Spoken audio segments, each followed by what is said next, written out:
Okay, good morning, everybody. I'm Jeff Light, editor and publisher of the San Diego Union Tribune.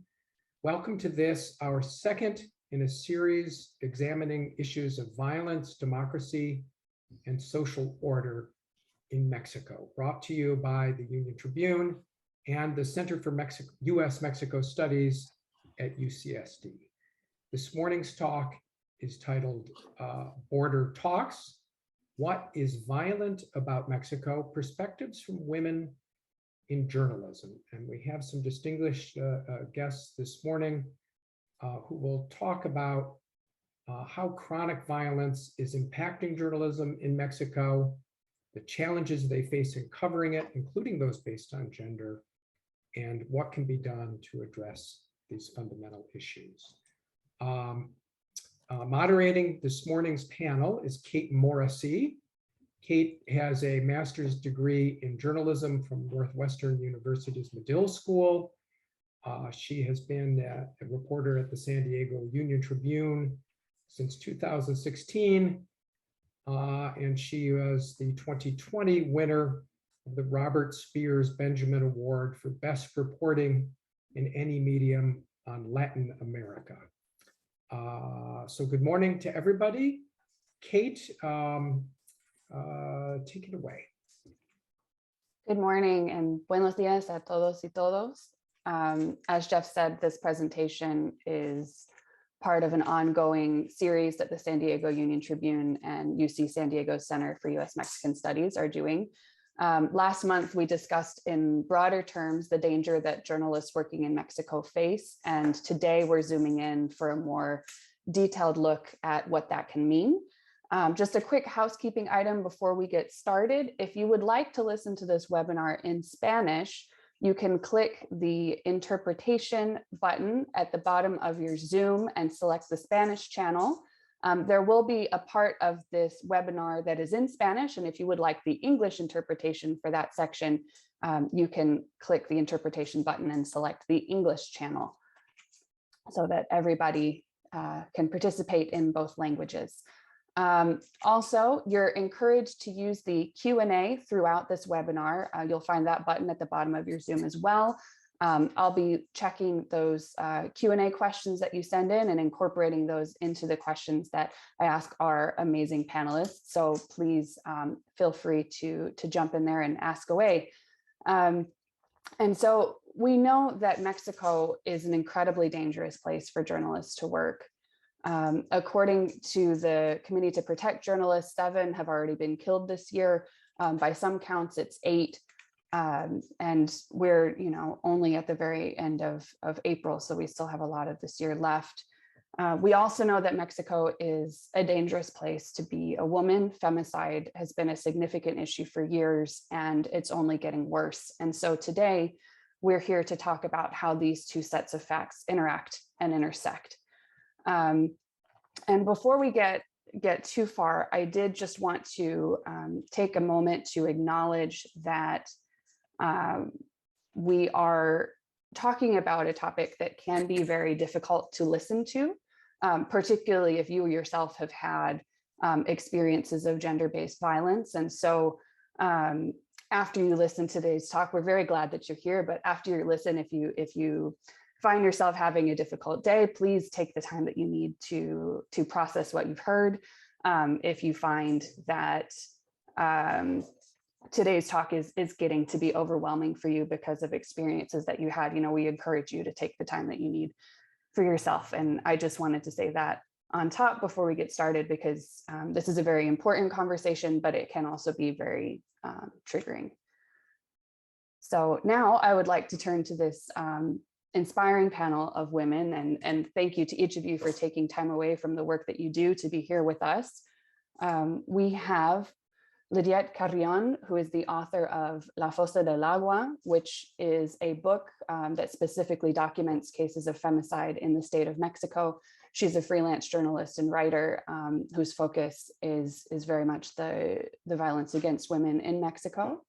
We have Anne Deslandes, who is an Australian writer, journalist, and researcher who focuses on themes of security, resources, and infrastructure in Mexico and internationally.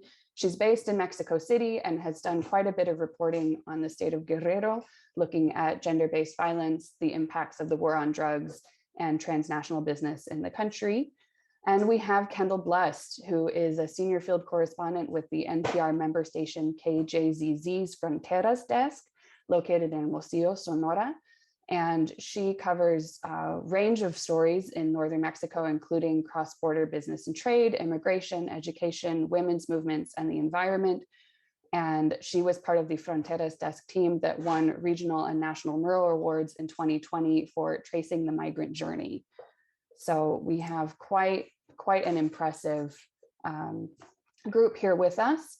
We are going to begin today's conversation by listening to an interview with Adela Navarro, who is the director of Zeta, which is a Tijuana-based weekly magazine and one of the only publications that regularly runs investigations on organized crime, drug trafficking, and corruption in Mexico's northern states.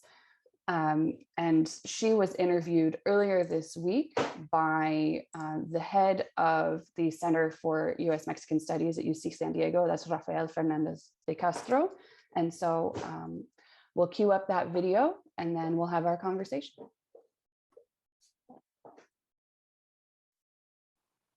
Hola Adela, me da mucho gusto que nos hayas aceptado esta invitación al San Diego Union Tribune y al Centro de Estudios México-Estados Unidos de la Universidad de California en San Diego para participar en este webinar sobre qué es violento en México y cuáles son las perspectivas de las mujeres periodistas. Quisiéramos empezar por preguntarte, Adela, este año ya hubo en Tijuana, Baja California, 2 asesinatos de periodistas, pero también habría que decir que en el año 2009, 2010, la violencia estaba aquí ardía en Tijuana. La pregunta sería, ¿qué ha cambiado para ustedes periodistas en Tijuana, en Baja California, en los últimos 10 años? ¿Cómo te sientes ahora y cómo te sentías, yo te diría, en el sexenio de Felipe Calderón?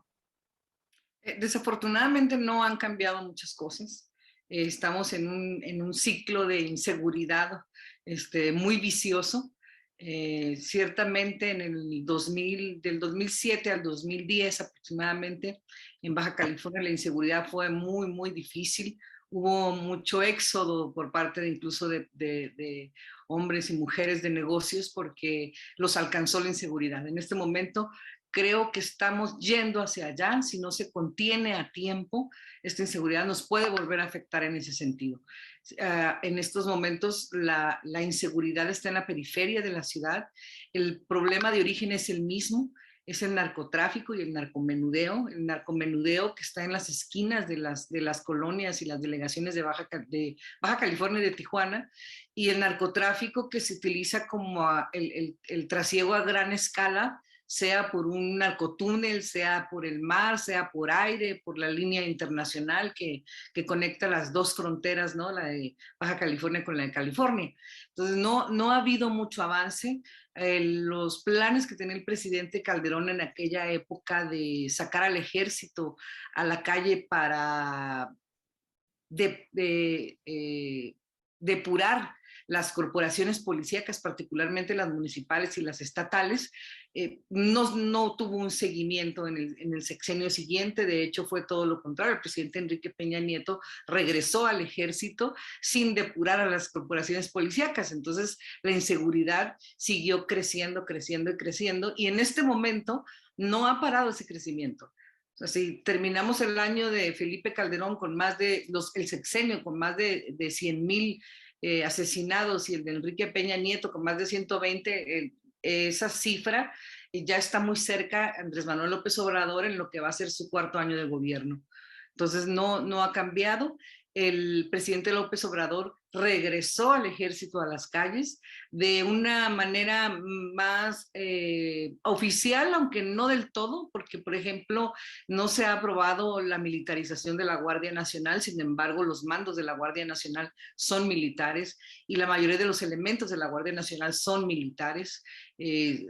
Ahí concentró todo lo que eran las corporaciones federales, la Policía Federal, por ejemplo, en esta Guardia Nacional, y es evidente que no está dando resultados. Tenemos más ejecutados, tenemos más inseguridad, tenemos más violencia, tenemos más masacres, tenemos más enfrentamientos, y si ahora le agregas la vulnerabilidad en la que están las mujeres, que el caso en las últimas semanas que nos trajo tan ocupados en Nuevo León, en Escobedo, en Nuevo León, pues estamos viviendo un clima de inseguridad en el país muy terrible, que no se ve, que no se ve una política pública más allá de la simplonada esta de los abrazos y no balazos del presidente López Obrador para contener. No conocemos el proyecto de la Secretaría de Seguridad Federal para contener a los cárteles de la droga, que son más de los que había en el 2010, por ejemplo, como tampoco de la Guardia Nacional, o sea, más allá de lo que nos han dicho que es una policía de proximidad, que es para cuidar las colonias, a las familias, las fiestas, o sea, no vemos un trabajo de inteligencia que esté realizando alguna corporación mexicana, ni siquiera la autónoma Fiscalía General de la República, que el fiscal Gers Manero pues anda más ocupado en temas de atrapar políticos y enemigos personales que establecer una política pública para combatir el narcotráfico y la corrupción.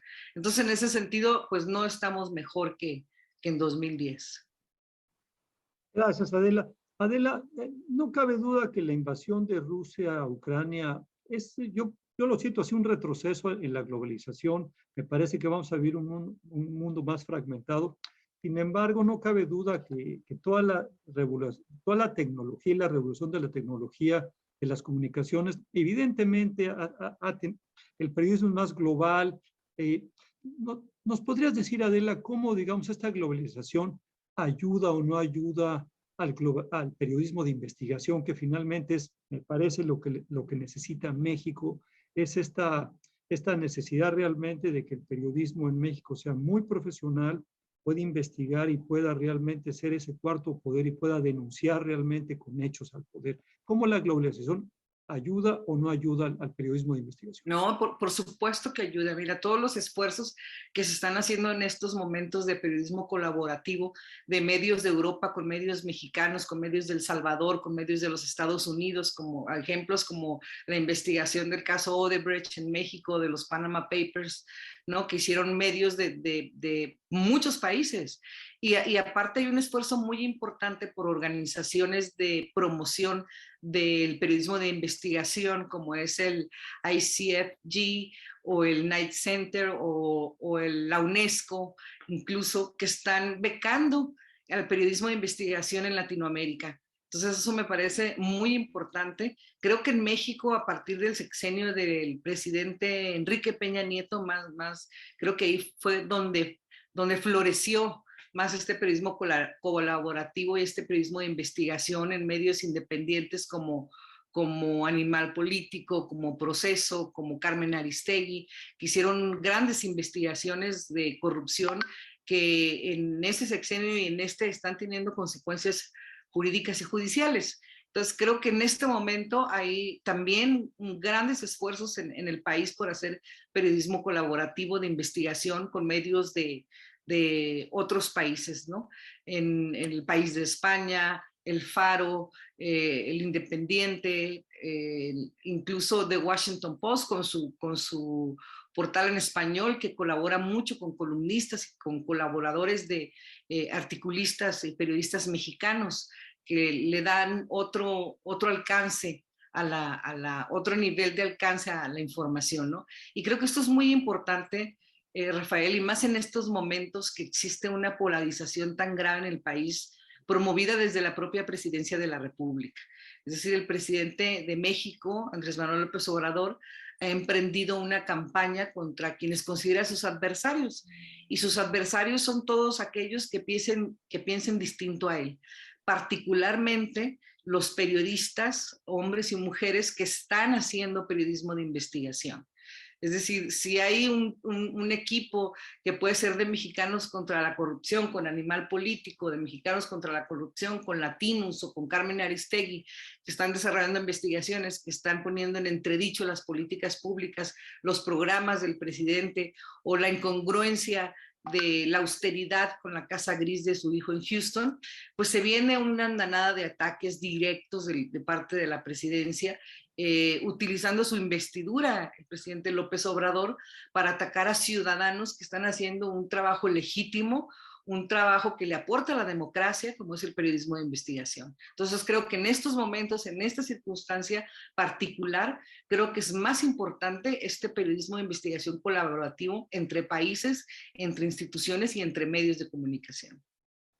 Gracias, Adela Navarro. Y finalmente, yo te preguntaría, Adela Navarro Bello ha ganado muchos premios de investigación, ha ganado muchos premios internacionales, ha tenido mucho reconocimiento en tu diario Z, que realmente es insignia en México de periodismo de investigación, de periodismo valiente, de periodismo de denuncia, realmente, pues, haciendo su trabajo, ser el perro guardián de la democracia. Yo te preguntaría, Adela, ¿qué podemos hacer en México? ¿Qué podemos hacer desde las universidades de Estados Unidos para tener más Adelas Navarro en México? Precisamente eso de lo que hablábamos, más periodistas de investigación como Daniel Izárraga, como Carlos Olmos, como tantos compañeros y compañeras, Sandra Romandía, que están haciendo periodismo de investigación en este país, es apoyarlos, y es apoyarlos a través de estas colaboraciones.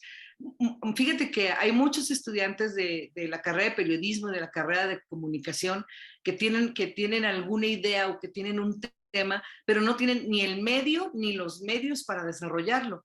Entonces, este tipo de colaboraciones de organizaciones que están promoviendo becas para el desarrollo del periodismo de investigación me parece muy importante que se esté desarrollando en México. Yo he tenido la oportunidad los últimos 4 años de ser jurado de la beca Quinto Lab, que promueve el periodismo de investigación precisamente para estos jóvenes que están en los estados de la República, no necesariamente en la Ciudad de México, en los estados de la República, que tienen un buen tema, que tienen una idea, pero no tienen ni los recursos ni el medio para hacer la investigación. Entonces, lo que hace Quinto Lab es este cuerpo de jurados, se eligen los trabajos y acompañamos a los jóvenes periodistas en la investigación, en la edición y en la publicación de sus trabajos. A nosotros nos tocó la semana pasada en el semanario Z publicar un trabajo de investigación sobre la contaminación de las empresas en Baja California, que es producto de una beca que hicieron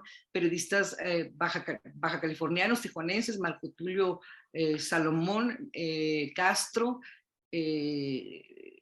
Gerardo, Isabel Mercado y otra joven que ahorita se me va su nombre, ¿no?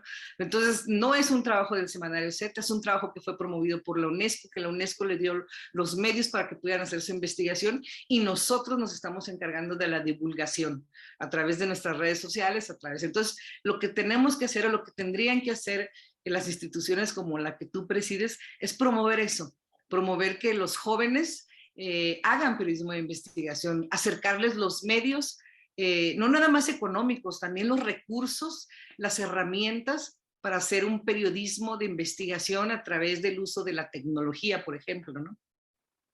Excelente, Adela. Bueno, eso sí que te puedo anunciar que el San Diego Union Tribune y nosotros, el Centro de Estudios México Estados Unidos de la Universidad de California San Diego, igual que Tijuana Innovadora, vamos a hacer el segundo premio de investigación justamente para fomentar el periodismo en Baja California. Así es que, bueno, pues... Maravilloso.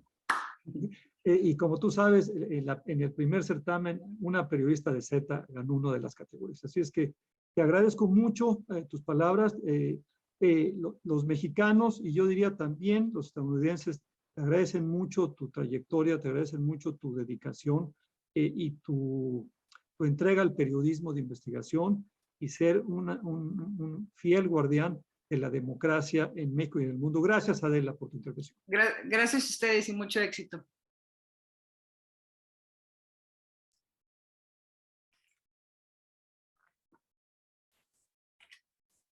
And so now let's turn to our fabulous panelists. I'm so excited to hear your thoughts. We have such a representation from across the country of Mexico, and I'm really interested to hear what you all have experienced and what your thoughts are. And we'll start with Lydia, but this first question is going to be for each of you. So Anne and Kendall, you can think a little bit. Lydia, you're on the spot to start. And so I'd like to hear what it means to you to be living and working in this intersection as women journalists in Mexico, how does that make your experience of Mexico's violence distinct? And how does that make your experience as a journalist distinct? Good morning, everyone. I'm gonna talk in Spanish. So although I understand very fluid English, I feel more comfortable speaking in Spanish, and I think it will be more, it will be better for all of us. So I can think faster and skip the translation part, okay? So, bueno, vivir y trabajar en esta intersección en México, no creo que haya una respuesta, como podremos llamar, una respuesta única, dado que justo la interseccionalidad lo que nos enseña es que es muy distinto cómo puedo vivir yo, por ejemplo, ser mujer de urbana en la capital de México, ejerciendo el periodismo en la capital de México, a lo que puede, por ejemplo, experimentar una mujer periodista pensando, por ejemplo, en Adela Navarro, viviendo en Tijuana en circunstancias muy específicas. Y bueno, la parte obviamente más compleja y más difícil está en las zonas más, ¿cómo le podemos llamar? Tal vez más rurales, en donde también hay un periodismo menos desarrollado. Es muy difícil pensar México en una sola unidad.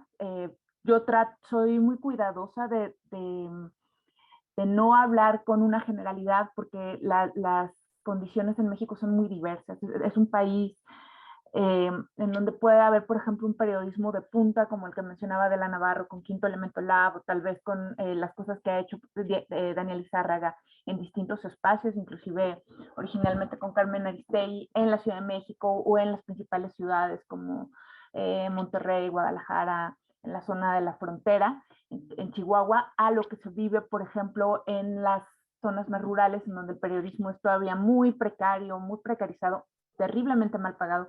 Si es mal pagado en todos lados, hay zonas en donde de veras, ¿no? Pienso, por ejemplo, en el caso no es una mujer, sino un Goyo, que fue un caso que nosotros en Pie de Página seguimos de manera muy cercana, al que le pagaban 300 pesos, no, qué mentira, 80 pesos la nota, ¿no? Su casa tenía piso de tierra, tenía que complementar trabajo de taxista a lo que puedo vivir yo en el centro del país, ¿no? Con estudios universitarios, con ya una serie de redes. Entonces, es difícil. So I can only speak for myself and what I lived. Ha sido difícil. Sí hay un machismo arraigado, no solo, digamos, en términos generales, sino al interior de muchas redacciones. Me parece que en los últimos 4 años, como unos 5 o 6 años, y eso es gracias a los movimientos feministas, han cambiado de forma muy radical las cosas, sobre todo en las regiones urbanas. Repito, México es muy diverso, muy complejo, ¿no?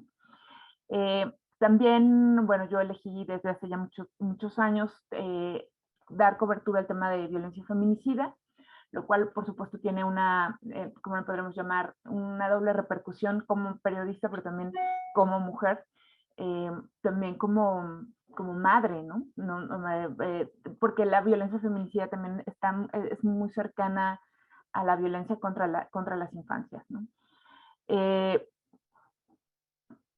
Sin embargo, creo que hay una parte que es muy esperanzadora, que es ver estos movimientos feministas, no solo en México, sino en toda América Latina, la manera en cómo han cambiado y han impulsado cambios tan profundos a nivel regional, a nivel mundial, en muy poco tiempo, lo cual da cierto aliento para continuar este tipo de trabajo. No sé si con eso, o también para que las otras, también mis colegas, mis compañeras puedan responder. Si no, yo agarro el micrófono y ya no lo suelto. We'll definitely be coming back to you, no worries. Let's move to Anne. What does it mean to you to be living in this intersection and working in this intersection? Yeah, it's a great question. And for me, the intersection includes some important privileges, I think. I'm Australian. and I work mostly for foreign media. I'm a freelancer, and so I'm reporting mostly in English for media outlets in the US, occasionally the UK, and occasionally in my own country, as well as here in Mexico. And so as a white woman who has the backing of a passport, an Australian passport, which enables particular ease of movement around the world. Australia is a US ally. I don't face anywhere near the kinds of restrictions that many of my Mexican colleagues face in trying to cross the US border, for example. I have no trouble doing that, as an example. And yeah, in a country where whiteness is still the elite, associated with the elite, and has all those associated privileges, that really informs my experience as a woman and as a journalist reporting in Mexico. While at the same time, I would agree that, with Lydiette, of whom I am a huge fan and struggling a bit to be like on the same battle as Lydiette. I completely concur with what you say about just how different it is. So that's the difference that I feel affects my intersectional experience. And then along with that, I completely agree that across the country, pay and circumstances are uniformly terrible, but particularly bad and unprotected in anywhere outside of Mexico City, really. The macho culture is extremely real. It's an international phenomenon. As a woman journalist, working as a kind of foreign correspondent in this international context, that's also very evident to me. To be a woman in the press pit at a big international event here in Mexico is, a novelty still, and that's including amongst international colleagues, so men from the US or from my country. And so I do share that struggle on that sense with my female colleagues here, which has been also a great source of strength, and agree again with Lydiette that the feminist movement has really, I've only been here for 4 years and covering from Mexico around 6 altogether. And it's been an amazing time to see the growth of that movement and the growth of an analysis within journalism between women colleagues, particularly, of how patriarchy and the domination of men affects us all in the work that we do. And so, it is at least all of those things that come together for me when I'm doing this work. Thank you. And Kendall? Yes, well, it's hard to follow up. I couldn't agree more with Anne and Lydiette. I think it's so important for me also as a US citizen, as someone who works for a US media organization, to acknowledge the privilege and the fact that I don't experience the same context as a lot of my colleagues here. I'm in northern Mexico in Sonora, and from the pay, from the degree of protection that I'm able to have, from the kind of support that I get to do in-depth stories, like there are a lot of ways in which my experience isn't reflective of that of necessarily a lot of journalists here. And I think Lydiette and Anne said a lot of what needed to be said. And I think because of that, and going back to that nuance that Mexico is a complicated and a very diverse country, I feel a lot of responsibility to get to the nuance of what's happening. And there are a lot of similarities, there's a lot of connections between things, whether it's women's movements or violence that are happening here in Sonora and in other parts of the country, but there are a lot of differences too. And even within Sonora, I report also for a US audience in English, and it's really important to me and to my colleagues when we're talking about issues of violence But we are getting to that nuance. There is a lot of violence in Sonora. There's extreme violence happening here, but it's not ubiquitous across the state, even, you know, talking just in this context. And, you know, we're talking to people who are tourists who come here or who have business connections here. And, you know, for us, it's really important to get to that reality that yes, it's imperative that we talk about the violence that's happening. It's real and it's impacting people on a very deep level. But there are also beautiful things happening in Sonora. There's still, you know, a lot of opportunities here. And, you know, it's always important for me that people who hear my reporting realize, yes, they should know about the difficult things that are happening, but they should also know, yeah, about the incredible power of women's movements. They should also know about the beautiful things that they can see and do, and the incredible work so many people are doing. So I think in my context, having that US audience, that's a really important line to walk for me. Thanks, Kendall.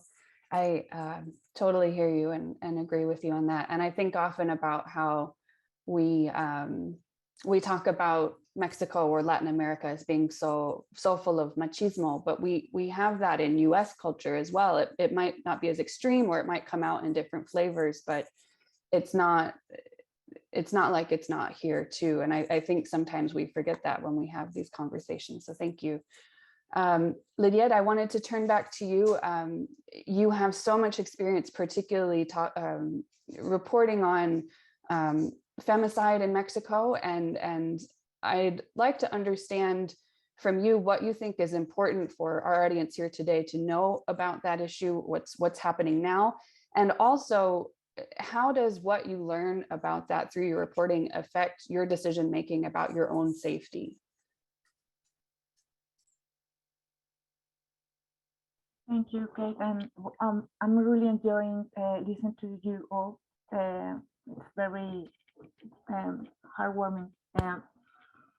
Now in Spanish. Bueno, lo que he aprendido del feminicidio en México, de hecho, actualmente estoy estudiando una maestría para tratar de acomodar todo lo que he podido conocer de primera mano y tratar de estructurar y no solo quedarme como con la anécdota, sino trying to understand as a whole, as a system. Y lo que he aprendido es que en gran parte muchas veces podemos ver la violencia feminicida por la manera, por reportarlo, porque desde los años 90 en Ciudad Juárez se empezó a reportar, pero también la manera en que reportamos tiene distintas consecuencias, algunas muy positivas y otras no tanto, ¿no? Entonces, lo que he entendido es en México, ahorita justo cuando estaba escuchando como por ejemplo este tema de la violencia, cómo se está presentando, el caso más reciente, no es el caso más reciente que ha ocurrido, sino el caso que ha ocupado más la prensa, ¿no? El caso, por ejemplo, el caso en Nuevo León. Ahorita estaba revisando algunas de las cifras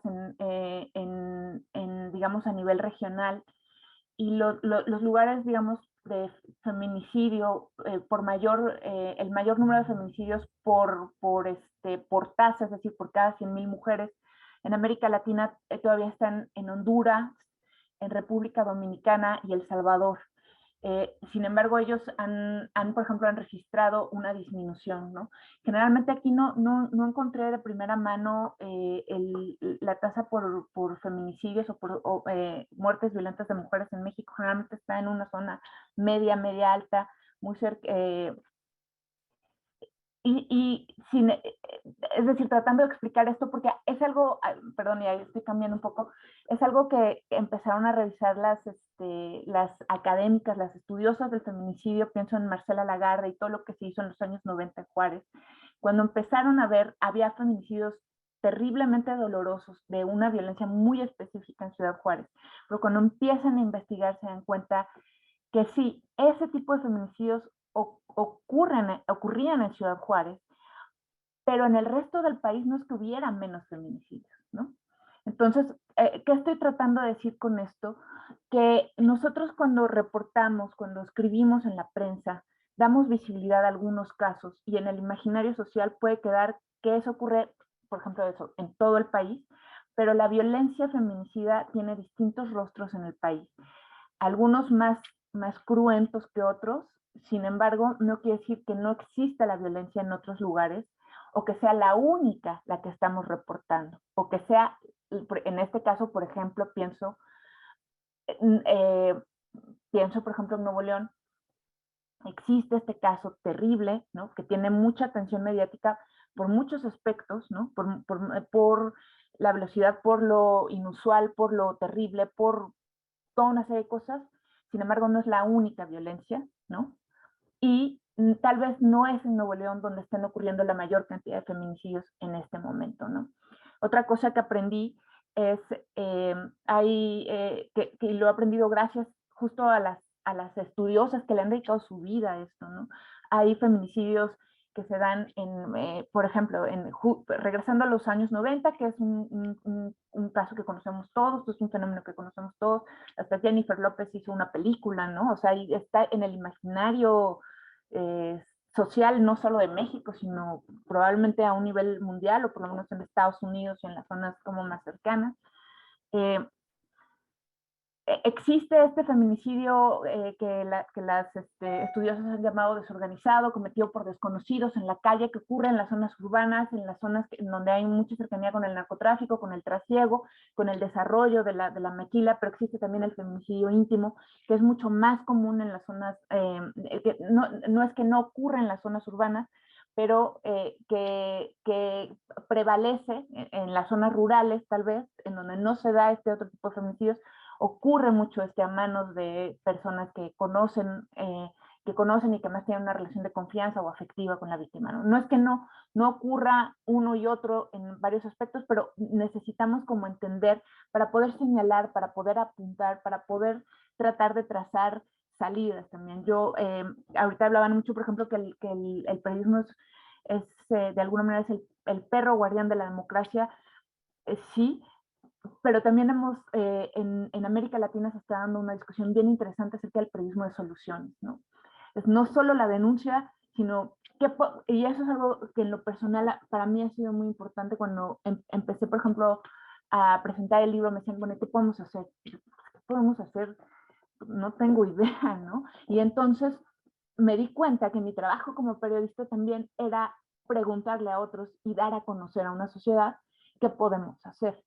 No porque sea mi responsabilidad dar soluciones, pero mi responsabilidad como periodista es también crear esta comunicación para no dejar, frente a estas historias tan dolorosas, tan terribles, no dejar en la inmovilidad a la sociedad, ¿no? Y eso ha sido muy importante. Ahora, en cuanto al tema de seguridad como periodista, pues yo he sido muy afortunada. Por un lado, insisto, tengo el privilegio de estar radicada en la Ciudad de México, ¿no? Esa es una ventaja muy grande que otras colegas mías no comparten.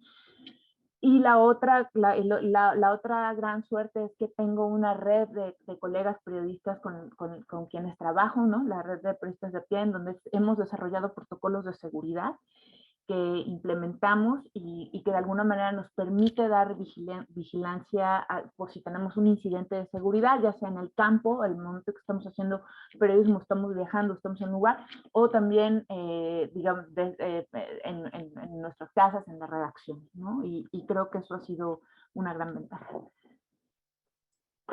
Thank you.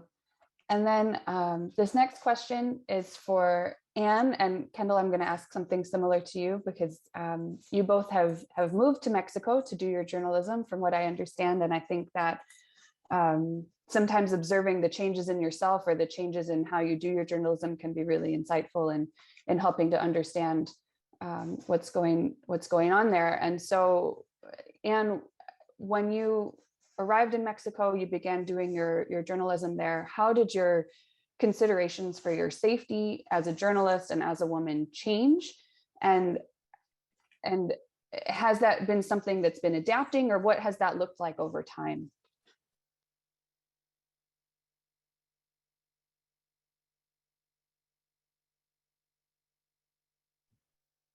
Sorry. Yeah, another great question. I actually wasn't a journalist until I moved to Mexico. I basically moved to Mexico to start a new career. Having lived here for a little while earlier and kind of experimented with reporting from Mexico.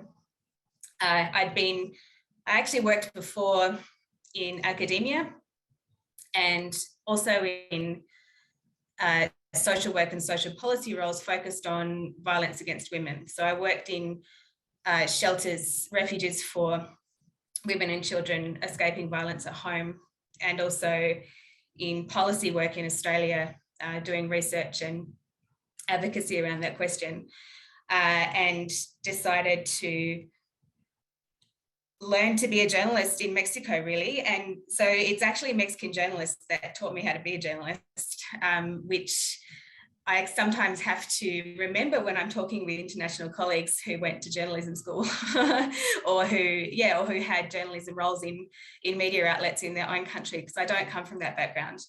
And in some ways, I think that probably made me even more naive about what the safety considerations should be, what it would be actually like to be not just a woman doing this work, but also a woman foreigner from a country that is generally associated with a lot of privilege if you sort of know where it is.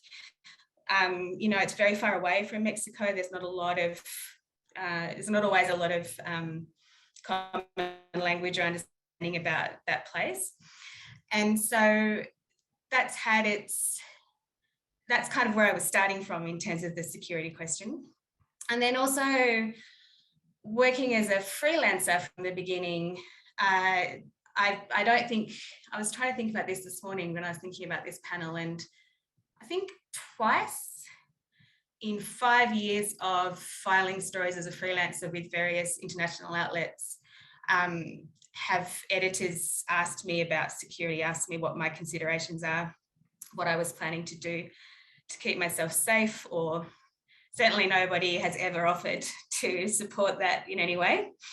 And so I think now that I've had all this experience and, you know, grown into this role, thanks to Mexican journalists who are thinking about security all the time in a really particular way, I now have a much more solid idea about what I think needs to happen in order to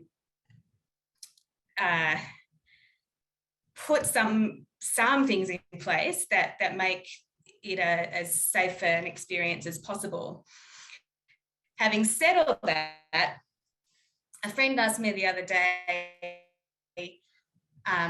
this exact question, because people will ask you all the time, of course. It's like, you're a journalist in Mexico. I mean, why would you do that? And how do you, what do you do about security?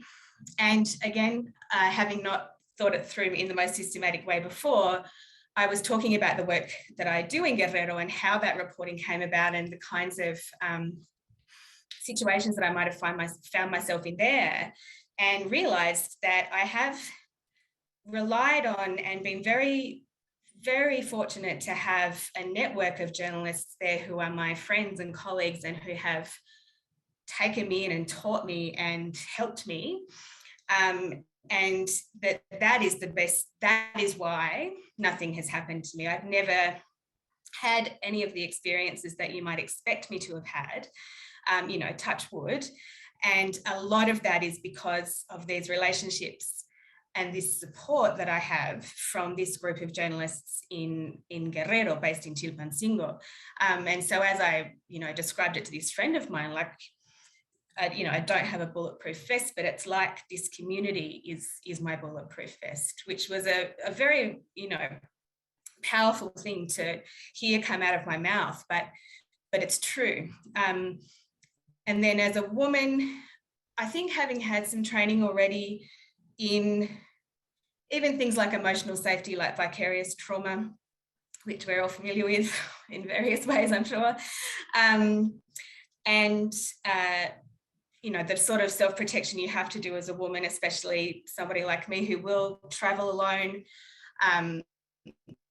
you know, I'm from a country where violence against women is an extremely big problem, femicide as well, nowhere near in the levels of Mexico, but I did grow up as a woman in a patriarchal society. So there's some kind of almost natural ways that you find to keep yourself safe, which is why we also tend to laugh so much when men will say, oh, you know, can't believe you're a woman journalist in Mexico, you're going out, you know, I mean, from colleagues here and also overseas. And, you know, we laugh because it's, well, we already face the threat of intimate violence every day. You know, the men in our homes are statistically more likely to harm us than anybody outside. And so that, I think, actually gives us this sort of, I don't want to overemphasize it, but there is a certain strength in that, that I notice that all of my women colleagues have when we talk about security and when we already do a lot of things to keep ourselves safe.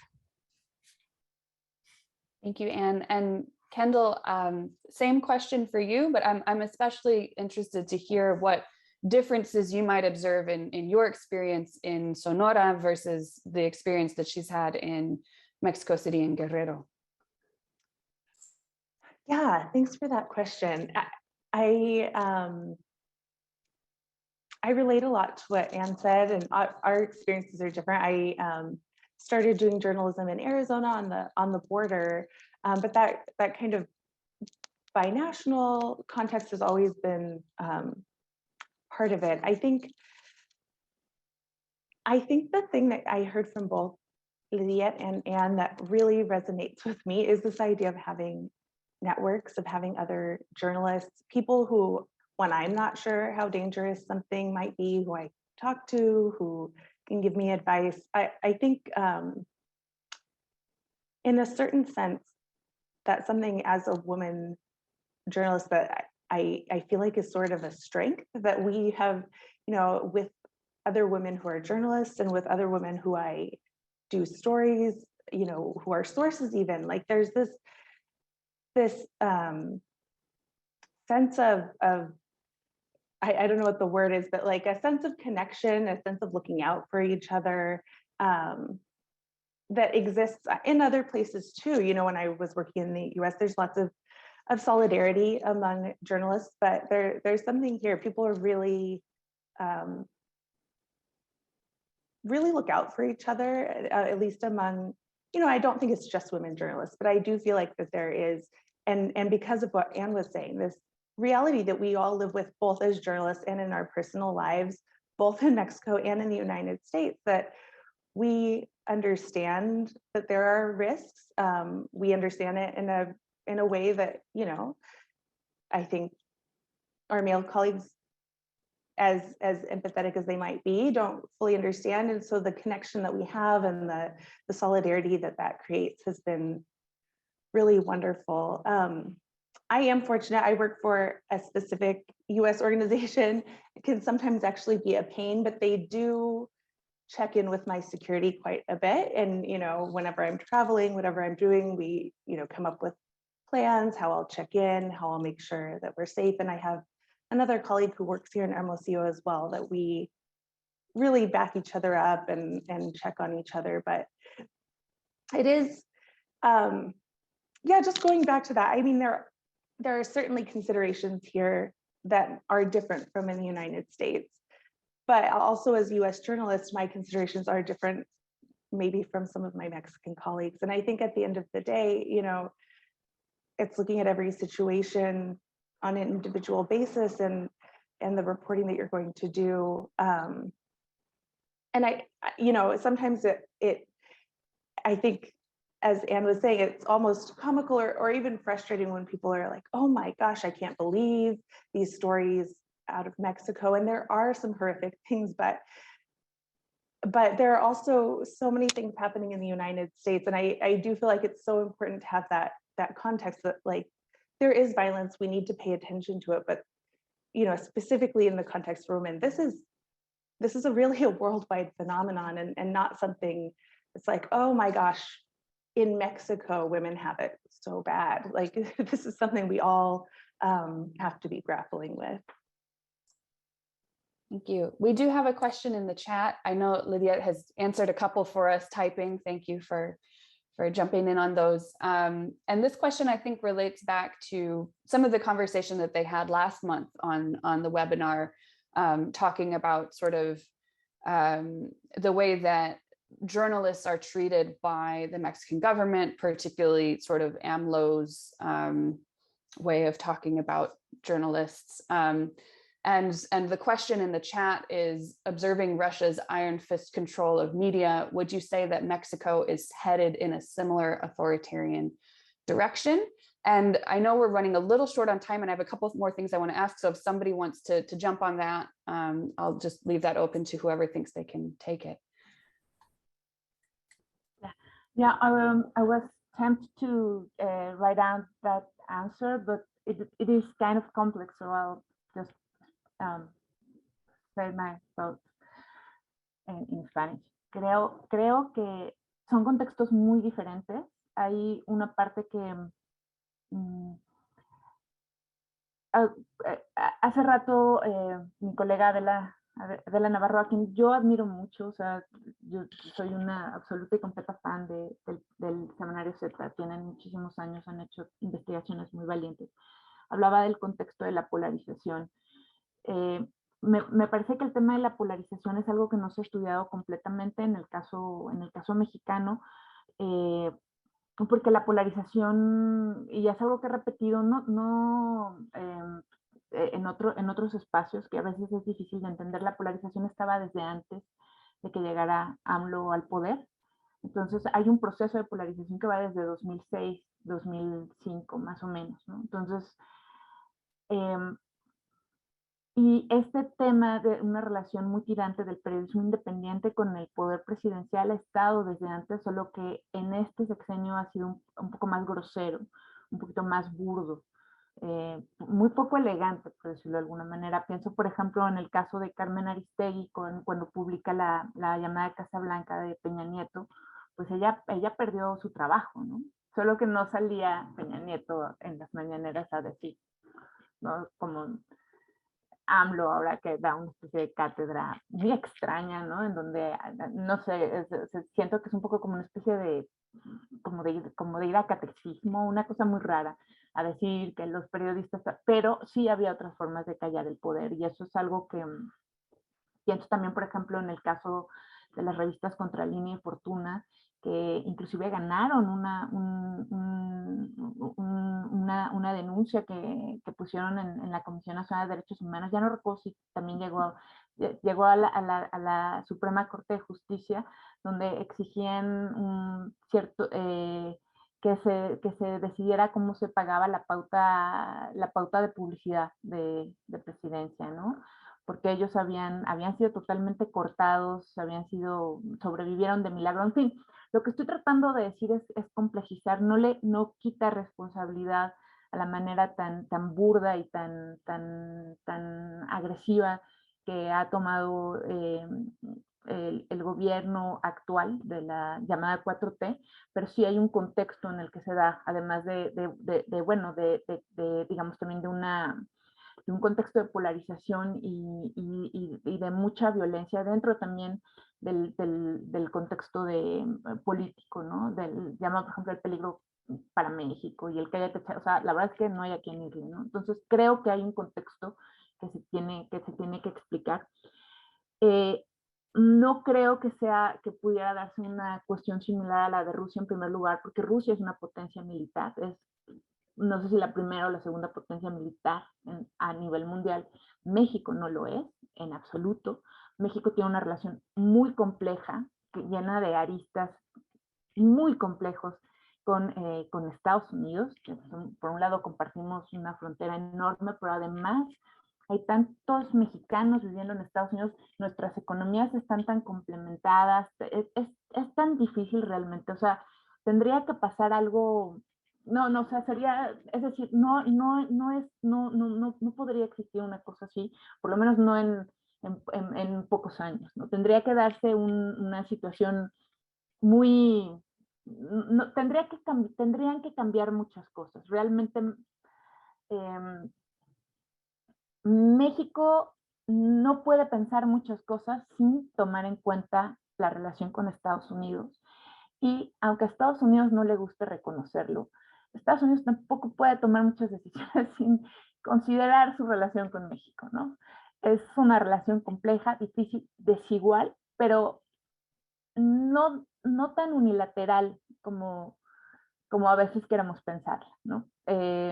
Entonces, no creo que vaya para allá. Creo que, y es algo que he escrito en algunas columnas de opinión, creo que la izquierda, la llamada izquierda vieja mexicana, no puede dejar de tener simpatía por Rusia, pero por una historia que ya no es la actual, ¿no? Pero que tiene que ver también con una, así como existen los mitos que mencionaban mis colegas de una manera muy, oh, es que en México está terrible y no sé cuánto, y uno dice, bueno, aquí en Estados Unidos también, o tal vez en Australia también puede haber algo así, o bueno, con sus particularidades o con menos fuerza, pero existe también. Algo así pasa un poco con, creo que ha pasado con algunos sectores en México, que piensa que Rusia no puede ser tan malo porque lo ve tan lejano, ¿no? Y ha tenido como esta relación conflictiva de amor-odio, ¿no? O sea, de indiscutible amor-odio que tiene con Estados Unidos, ¿no? Pero lo veo muy improbable, pues, muy improbable. México es muy complejo, tiene muchos contrapesos, pareciera que no, pero es un país complejo que tiene lados muy autoritarios, es verdad, pero también es tan, justo esta propia desigualdad y esta complejidad, de pronto es difícil que pueda existir una unilateralidad de ese tamaño. Desde mi punto de vista me puedo equivocar, claro, pero creo que sí, es un poquito más complejo que eso. Thank you. And we are almost out of time. If you guys are okay with going just a couple minutes over, I wish our conversation could last like a whole other hour. I have so many questions, and I know there's a couple more in the chat. I think Lydia's already typing on some of them, so you guys will get your answers. But this last question for each of you is sort of twofold. One is, how do we protect and support the women journalists in Mexico who we do have? How do we have more? And what advice would you give to women and girls who are thinking of becoming journalists, particularly in a place like Mexico? And I think that'll be a good way to close out this amazing conversation that could really last all day. I know Lydia's typing. Anne, do you want to start us off? And Lydia, will come to you last.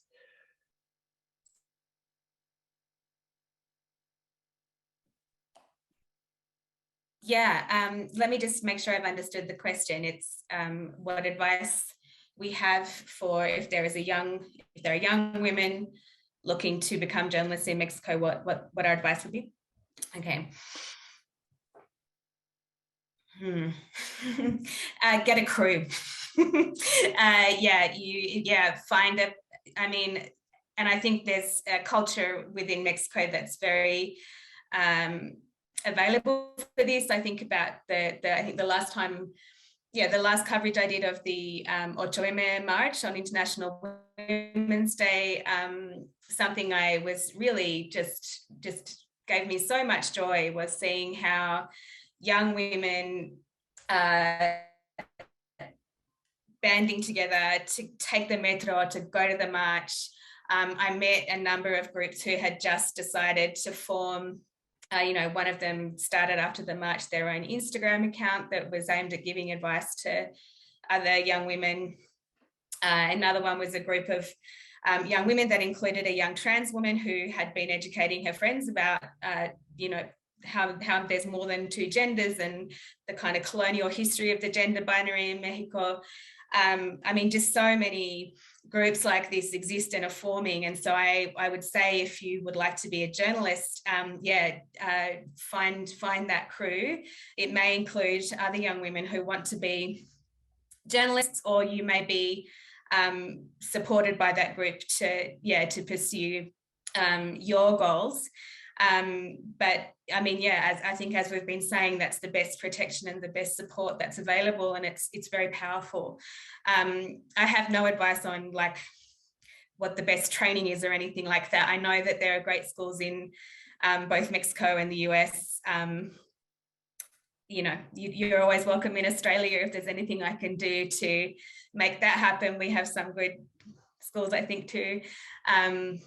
But yeah, really the critical thing is find that banda, start there. Thank you. And we'll go to Kendall next. Sure. What I was thinking when you brought up this question, and I think I don't have the answers of how we necessarily do that. I appreciated what Adela was saying about collaborations, and I think also, as U.S. media organizations realizing and recognizing the talent that is in Mexico, the incredible work reporters there are doing, and the ability of many reporters from Mexico and in Mexico to do some of that work in the US. I think the question of, like being a reporter and being a fixer, it's a big conversation, but I think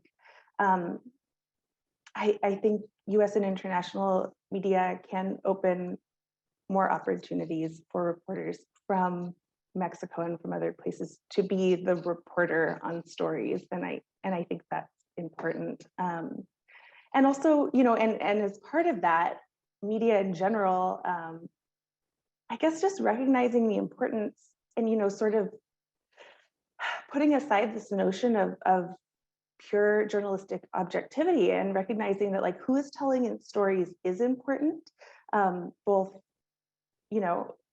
as women, as people from particular communities. That will impact how stories are told. That will impact which stories are told. And if we want to fix that problem, we have to acknowledge that we want to have representation in our newsrooms, because that is how we get all of the stories. And the idea that we want perfect objectivity, it's not helpful. We want people who have a perspective that can open up our newsrooms and open to our audiences stories that they wouldn't get if we don't do that. And so, yeah, I don't have wonderful advice for how to get more women in Mexico doing this work. I think a lot of women are already doing it. And I think, yeah, recognizing that and recognizing the importance of that perspective is part of it. Thank you. And Lydia, we'll give you the last word this morning. How do we protect the women journalists in Mexico that we have? How do we grow more? And what advice do you give to women wanting to jump in that field? We're already 5 minutes over, so if you can somehow say all of that quickly, that would be amazing. Thank you. Creo que hay muchas mujeres jóvenes que están formándose actualmente. Creo que es algo que se está dando de manera natural. Yo creo que la única recomendación es prepárense, ¿no? Conozcan los protocolos, creen redes. Las redes, yo creo que para todo es importante. Y algo que dice Kapuczynski, que me gustaría mucho citar, es que el periodismo es sobre todo social. O sea, nosotros como periodistas, nosotras mujeres periodistas, como periodistas no somos nada sin todo lo que nos rodea, ¿no? Quienes nos cuentan sus historias, quienes nos abren sus casas, sus corazones, quien nos da su confianza, y también nuestras colegas y nuestros colegas con quienes podemos conversar y podemos llegar a un mejor acuerdo. La preparación es fundamental, siempre la lectura crítica de las cosas, el tratar de aprender más es básico. Y pues eso, pues muchísimas gracias por este espacio tan bonito y tan agradable, tan libre. Thank you so much to everyone for joining in and for sticking with us for this whole time. And thank you and gracias to all of our panelists. This was such an honor to be able to ask you questions and listen. And I hope you all will tune in again. Next month, we'll have another conversation as we lead up to the Baja Journalism Awards that we're helping to put on. So thank you. Have a wonderful rest of your day, everybody.